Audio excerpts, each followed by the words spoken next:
viu um negro faminto, que para encher a barriga, furtara 2 pães de açúcar. Seu senhor, ao saber do ocorrido, mandou amarrá-lo de bruços a uma tábua e em seguida ordenou que um negro o surrasse com um chicote de couro. Seu corpo ficou da cabeça aos pés uma chaga aberta, e os lugares poupados pelo chicote foram lacerados à faca. Terminado o castigo, um outro negro derramou sobre suas feridas um pote contendo vinagre e sal. O infeliz, sempre amarrado, contorcia-se de dor. Tive, por mais que me chocasse, de presenciar a transformação de um homem em carne de boi salgada. Esse relato de um holandês sobre os castigos aplicados aos escravizados no Brasil durante o século XVII diz muito do porquê de precisarmos de um dia para lembrar da história que os negros e negras viveram e ainda vivem nesse país.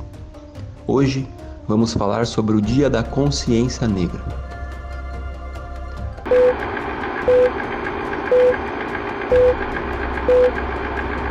Para entender a situação dos afro-brasileiros hoje, é preciso compreender o processo de chegada de seus ancestrais ao Brasil e os efeitos perversos da escravidão na vida dos africanos que para cá foram trazidos. Resgatando esse percurso histórico, é possível entender também o porquê da importância do Dia da Consciência Negra e da luta pela igualdade racial. Os primeiros africanos aportaram em território brasileiro por volta de 1538, mas é a partir de meados do século XVI que essa vinda se intensifica e tem-se início um intenso processo de escravização de povos retirados da África, que serão vendidos como mercadorias e terão suas vidas marcadas pela exploração e violação de direitos. Tornando-se um negócio bastante lucrativo, a escravidão movimentará o Brasil colônia durante um longo tempo e deixará sua mácula na história do país e no destino dos descendentes de escravizados. Usurpados de sua pátria e de suas famílias, os africanos eram acorrentados, açoitados e trazidos em embarcações de condições insalubres. Muitos sequer sobreviviam à longa viagem nos navios negreiros. Ao chegarem aqui, além do choque provocado pela privação de liberdade e pelos trabalhos forçados, se deparavam com uma língua desconhecida, costumes diferentes, outra religião, além de toda a dor provocada pela separação de seus entes queridos. Destituídos de sua humanidade, os africanos eram tratados como animais de carga, e a escravidão se tornou a base econômica do processo de colonização brasileira, moldando também as relações políticas e sociais. Na condição de escravizados, esses homens e mulheres tinham longas jornadas de trabalho em plantações de cana-de-açúcar, de tabaco e de algodão. Mais tarde, passaram a exercer trabalhos em vilas e cidades, na extração do ouro e nas fazendas de gado.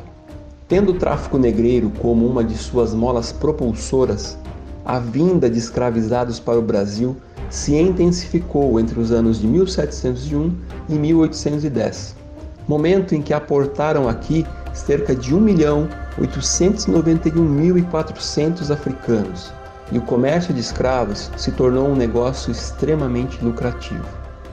Dormindo em senzalas, vestindo trapos, alimentando-se de forma precária e sofrendo castigos físicos constantes, os escravizados tinham uma expectativa de vida bastante baixa. A violência física, sexual e psicológica moldava as relações entre escravizados e senhores. Os africanos, porém, não se submeteram passivamente a essa rotina de humilhações e violência. Ao longo da história, diversas ações de resistência foram organizadas pelos escravizados. Rebeliões em fazendas e fugas em massa eram comuns. Caso fossem capturados, os castigos eram extremamente severos. Mas o sonho de liberdade e o desejo de se livrar da vida subhumana que levavam motivava cada vez mais revoltas e resultaram no surgimento dos quilombos, comunidades nas quais os negros podiam falar a sua língua, praticar a sua religião e viver com alguma dignidade. O mais conhecido dos quilombos foi o Quilombo dos Palmares, e é em homenagem ao seu líder, Zumbi, que se institui 20 de novembro como o Dia da Consciência Negra. Em meados do século XIX, a Inglaterra começa a se posicionar contra a escravidão, vendo no tráfico negreiro um empecilho para a ampliação de seus negócios. Assim, em 1845, o tráfico de pessoas escravizadas foi proibido e os ingleses passaram a aprisionar navios de quem insistia na prática. Essa proibição fez aumentar o número de ações abolicionistas. Em 1850, o Brasil promulgou a Lei Eusébio de Queiroz, proibindo o tráfico de escravizados. Em 1871, foi sancionada a Lei do Ventre Livre, garantindo que aqueles que nascessem a partir daquele momento não seriam mais escravizados. No ano de 1885, a Lei dos Sexagenários garantia a liberdade aos escravizados que conseguiam atingir a idade de 60 anos. Marcado na história como o último país da América Latina a abolir a escravidão, apenas em 13 de maio de 1888, a princesa Isabel promulgou a Lei Áurea, extinguindo o regime de escravidão no Brasil.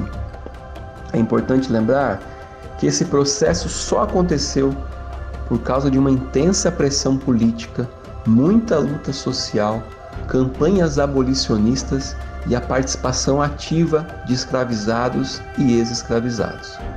Além disso, nesse momento, o número de escravizados já era mais baixo e já não era mais tão lucrativo manter o regime de escravidão.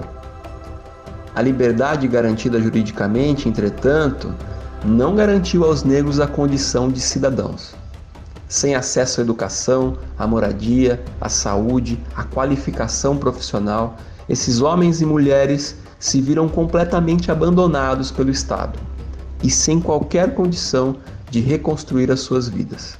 Paralelamente a isso, a chegada dos imigrantes e o esforço de embranquecimento da população tornaram ainda mais difíceis as condições dos ex-escravizados.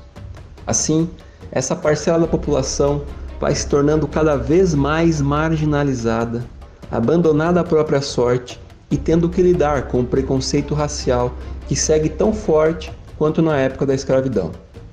Colocado à margem da história, sendo tratado como inferior e sem ter acesso a condições mínimas de uma vida digna, ao negro serão relegados os postos de trabalho mais baixos da sociedade, as condições de vida e moradia mais precárias, restando-lhes uma luta constante pela sobrevivência e para alcançar alguma condição de igualdade em um país que foi forjado a partir da exploração dos escravizados, mas que não ofereceu a menor condição de dignidade ao promulgar a abolição.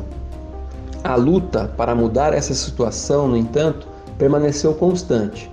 O movimento negro foi se articulando e formando importantes frentes de resistência, das quais podemos citar o Teatro Experimental do Negro e o Movimento Negro Unificado, que jogaram por terra o mito da democracia racial. Incluído no calendário escolar em 2003 e instituído pela Lei Federal 12.519, o Dia da Consciência Negra visa resgatar a importância do negro e da cultura africana na constituição da identidade brasileira, mostrando que esse país foi construído em cima de muito sangue e suor desse povo, sendo fundamental conhecer a sua história e tomar consciência de que as desigualdades sociais e econômicas permanecem. O racismo marca o cotidiano brasileiro. Os negros ainda ocupam as posições mais baixas na escala social, trabalham nos piores empregos, ganham os menores salários e são mortos por causa da cor de sua pele. Há um imenso abismo social que separa brancos e negros no Brasil. E essa data vem para reafirmar a necessidade de mudar esse cenário e reforçar o processo de resistência que marca a trajetória do negro desde o primeiro dia em que ele pisou nessa terra. Aqui é o Joel Paviotti, do canal Iconografia da História. Se você gostou desse vídeo, deixe seu like, se inscreva, comente. Dessa forma, você ajuda o canal a crescer e nos incentiva a levar até vocês cada vez mais conteúdos.